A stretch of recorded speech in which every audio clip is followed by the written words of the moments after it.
Hello guys, welcome back to my YouTube channel, and today I am going to show you how to download the best voice changer app for Android. So let's dive in. First thing you need to do is open your Play Store, then go ahead and search for voice changer. And we are going to download a specific app, so make sure you download the one that says voice changer with effects. It has a rating of 4.5 out of 5 and over 100 million downloads. So you can install this one here. It is going to take a few minutes to install.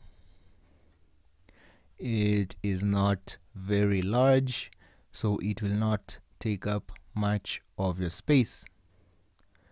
And after you do that, all you have to do next is allow permissions such as the microphone permission. So you can say while using app, and you can just record yourself. So there's a lot of effects that you can use to change your voice. You can say have the helium to a robot voice and so many others. So all you have to do is install it and you can use it immediately. And that is how you do it, guys. If you found this helpful, please be sure to leave a like, comment, and subscribe.